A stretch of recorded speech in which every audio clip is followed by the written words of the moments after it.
que representa la mitad del precio del combustible, ¿verdad? Entonces, tenemos una situación muy complicada. Y la mano de obra costarricense, que se ha vuelto muy cara, sobre todo por los elevados costos de la seguridad social.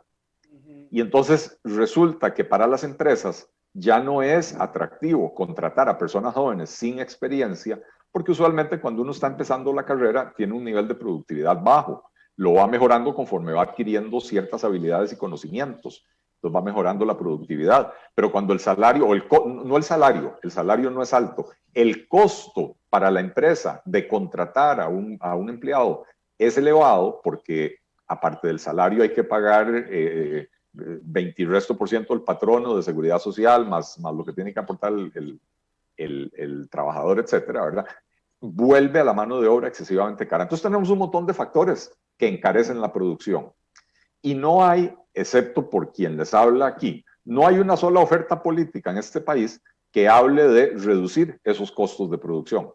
En este país, cuando un sector tiene un problema para competir, digamos, los arroceros, que les cuesta competir con el arroz importado, porque aquí los costos de producción son muy elevados, van, protestan, se sientan a hablar con el ministro de Agricultura y lo que obtienen es un arancel o subir el arancel o crear una salvaguarda, alguna medida proteccionista que impide que entre el producto extranjero, lo cual le alivia la situación al arrocero nacional, pero no le resolvió el problema de fondo, no le resolvió el problema de los elevadísimos costos de la producción. Entonces, si nosotros queremos desarrollar las zonas periféricas de Costa Rica, las costeras, las fronterizas, básicamente todo lo que no es la GAM, ¿verdad? Necesitamos atacar los costos de producción. A mí en Guanacaste, y fue muy curioso porque hice una gira por, no todos, pero casi todos los cantones, ¿verdad? Entrando por Nicoya, siguiendo a Santa Cruz, Carrillo, Liberia, Cañas, Bagaces, y todos me decían, aquí en Guanacaste necesitamos zonas francas, porque el turismo tiene la estacionalidad, ¿verdad? Pero además ahora con la pandemia el turismo se cayó en picada. Dice, ¿y cómo instalamos una zona franca en Guanacaste si el primer problema que me reportan es que el nivel de inglés que enseñan en Guanacaste no alcanza, ¿verdad? De hecho, la empresa Sykes se fue a abrir una operación en Guanacaste, ahí frente al aeropuerto de Liberia, y no ha logrado contratar la cantidad de gente que quería contratar. Se está viendo obligada a trasladar personas del Valle Central a vivir en Guanacaste para esa operación, ¿verdad? Entonces, tenemos que resolver los problemas de fondo. En vez de andar buscando parches, en vez de andar diciendo, ok, vamos a adoptar políticas proteccionistas para este y para el otro, resolvamos el problema de fondo. Rompamos el monopolio de la electricidad, metámosle competencia. Metámosle más competencia al mercado bancario. ¿Verdad que aquí, aunque se dice que hay competencia, hay 14 bancos en el país, nos comparamos con nuestros vecinos del sur, Panamá, y en Panamá hay más de 150 bancos, con menos población que en Costa Rica. Bancos internacionales tienen una regulación diseñada para atraer a bancos internacionales. En Costa Rica tenemos una regulación diseñada para espantar a los bancos internacionales. Entonces, no se da una competencia efectiva. Productores costarricenses pueden ir hoy a Panamá sin tener arraigo en Panamá y obtener un crédito al 3% en dólares. Aquí van a la banca nacional, a la banca comercial, privada o estatal, no importa, a obtener un crédito en dólares. Si les va bien, obtienen un 8%. Y entonces estamos matando al productor local. Entonces, el enfoque ha sido incorrecto. Ese enfoque de pensar de que si yo hoy construyo un mercado para productos agrícolas en Guanacaste, voy a resolver problemas, de que si yo meto escuelas de Lina voy a resolver, pero no, eso es parte de lo que hay que hacer, porque sí, hay que ofrecerle a los trabajadores oportunidades de capacitación, hay que ofrecerle a los productores oportunidades de mercadear su producto, ¿verdad? Pero si no resolvemos el problema de fondo de que es que los costos de producción del país están matando a nuestro sector productivo nacional, no vamos para ninguna parte. Y sobre todo a los pequeños que tienen menor margen de acción, ¿verdad? Que ese es un tema, no quiero decir que los proyectos, las empresas que tienen una mayor escala no lo sufran, no quiero decir eso, sino que hay un mayor colchón regularmente, hay un mayor colchón. Los pequeños generan mucho empleo, ¿verdad? Así es, y generan mucho autoempleo, que son personas que no necesitan, si pudieran tener éxito, digamos, en su operación, no necesitan de dádivas del Estado, no necesitan bonos, no necesitan subsidios, no necesitan, porque se resuelven su problema produciendo, ¿verdad? Entonces el país debería de fomentar eso agresivamente. Y sin embargo, aquí lo que hacemos agresivamente es atacar al sector productivo. Ve lo que está pasando con la agricultura, Fabián. Se quejan los agricultores con toda la razón del mundo de que desde hace como unos 15 años no se puede importar a Costa Rica nuevos compuestos químicos. Ellos hablan de la molécula, ¿verdad? Nuevas moléculas, fertilizantes, insecticidas, pesticidas, que existen hoy en el mercado internacional, que son más eficientes y menos contaminantes que lo que se está usando en Costa Rica, y sin embargo no se permite la importación porque son contaminantes. Pero entonces estamos usando un producto que también es contaminante, pero es más contaminante y además es menos eficaz. Y pretendemos que los productores costarricenses compitan con productores de otros países en esas condiciones, cuando el agricultor en cualquier otro país está usando las moléculas más modernas, las de más avanzada, de las cuales hay que usar menores cantidades, por lo tanto se reduce el costo, pero además al usar menores cantidades se minimiza el daño ambiental que provocan, ¿verdad? Entonces, Arena política. Son políticas ridículas que hemos adoptado en este país.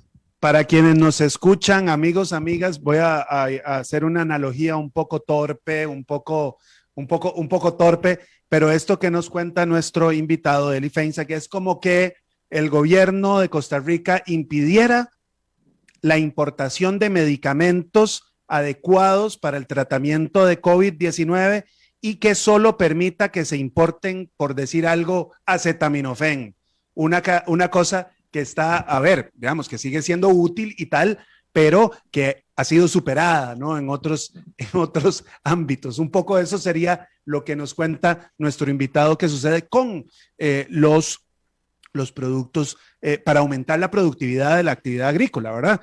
Tenemos acá saludos y sintonía de varias personas. Está Ligia Duarte, que habla de un tema complejísimo que da para 5 programas y es el del lavado de dinero.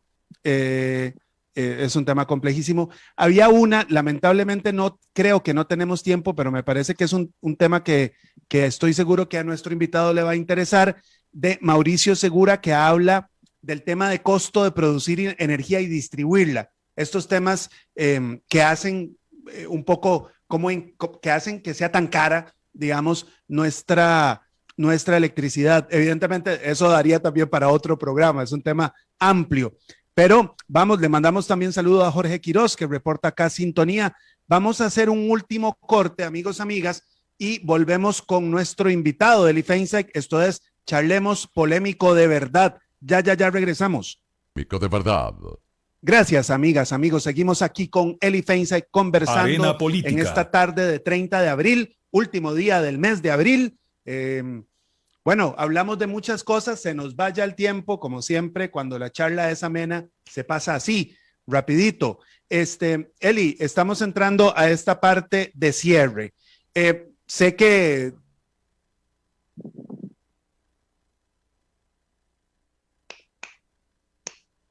No te oigo. No te oigo. Fabián, tenés el micrófono cerrado. Hola. Ahora ya. Perdón, amigos, amigas, qué pena. Como ya se ha dicho millones de veces, la frase de la pandemia es... Otra vez.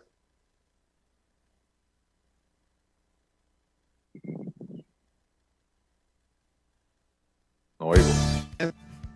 Amigos, amigas, no sé si acá me escuchan. Creo que hubo un problema con mi micrófono. Me van a disculpar. Perdón. Se nos fue aquí, era un problema mío. Le decía a nuestro invitado, a ustedes, amigos, amigas, que yo sé que queda muy poco tiempo y que sería, política.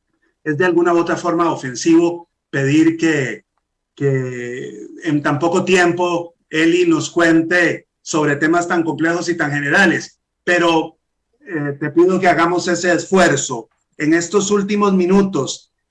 Áreas claves, Eli, para, en el entendido, suponiendo que el proyecto que estás liderando, también con don Mario Redondo, áreas claves, prioridades que crees o que ustedes creen que deberían abordarse de acá en adelante. Clave y prioridad, resolver los problemas que arrastramos de décadas. Entendiendo que lo primero que tenemos que atacar es el desempleo y la pobreza. Para eso necesitamos dinamizar el aparato económico, el aparato productivo del país, para recuperar tasas de crecimiento, no recuperar, para llegar a tener tasas de crecimiento que permitan superar esos problemas.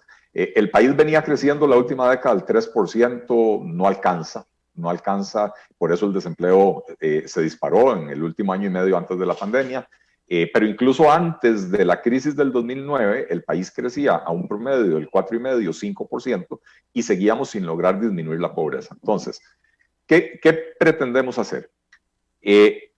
Reformar una reforma del Estado, una reforma estructural del Estado, reduciendo el tamaño sin disminuir los servicios que brinda para poder disminuir los costos de operación del Estado y por esa vía poder bajar los impuestos. Ejemplos. ¿Por qué tenemos un Ministerio de Hacienda, un Ministerio de Planificación, un Ministerio de Economía? Fusionemos esas tres entidades en un solo Ministerio de Economía que vele por las tres áreas, nos ahorramos un poco de recursos por ahí y capaz que hasta mejoramos la producción de política pública. Tenemos Ministerio de Agricultura y Ganadería, de Turismo, Instituto Costarricense de Pesca y Acuicultura, tenemos Ministerio de Industria y Comercio. Estos son ministerios que lidian con la actividad productiva, con el agravante de que hoy, como cada sector o cada ministerio vela por un sector distinto, cuando ese sector le chima el zapato, va al ministerio y pide alguna solución. El ejemplo que dábamos anteriormente, un nuevo ejemplo, los porcicultores dicen, mis costos de producción son muy elevados, no puedo competir con la carne importada. Van, protestan, se reúnen con el ministro de Agricultura y acuerdan una subida. Que los conoce bastante bien, creo, sí. El ministro de Agricultura actual, sí, es del gremio. Y entonces, pero estoy dando un ejemplo hipotético. Hoy por hoy el cerdo yo creo que ya no tiene arancel. Pero bueno, digamos, en el caso hipotético, van, protestan y el ministro dice, vamos a subir el arancel o a poner un arancel. Y como decía anteriormente, eso no les resolvió el problema. Les resuelve temporalmente porque al encarecerse el producto importado, ellos pueden seguir vendiendo aquí en el mercado local, pero siguen produciendo caro. No pueden expandir mercados porque no pueden exportar porque los costos de producción son muy elevados. Subimos el precio del cerdo, entonces los industriales alimentarios van a ir a quejarse, pero no al Ministerio de Agricultura, al Ministerio de Industria y Comercio. Van a decir, me subieron mi materia prima, voy a tener que encarecer el salchichón. Y entonces al final el afectado es el consumidor, ¿verdad? Si usted fusiona esas entidades en un Ministerio de la Producción, entonces cuando los porcicultores van a protestar, la persona que los va a atender, la ministra de la Producción, es la misma que va a tener que atender a los industriales de la industria alimentaria. Y entonces ya ella no va a poder decir subamos el arancel porque sabe que mañana llegan a clavearle los industriales. Y entonces se va a ver obligada a pensar en cómo hacemos para reducir los costos de producción. Si les resuelve el problema a los porcicultores, bajando el costo de la electricidad, del financiamiento, de los combustibles, de los seguros, de la mano de obra, les resolvió el problema también a los industriales. Pero además le baja los costos al ciudadano, al consumidor. Entonces, fusionar estas entidades no es solo por ahorrar plata, es por generar una política pública bastante más consistente o coherente con el crecimiento de la economía. Entonces, ese tipo de ajustes, número uno,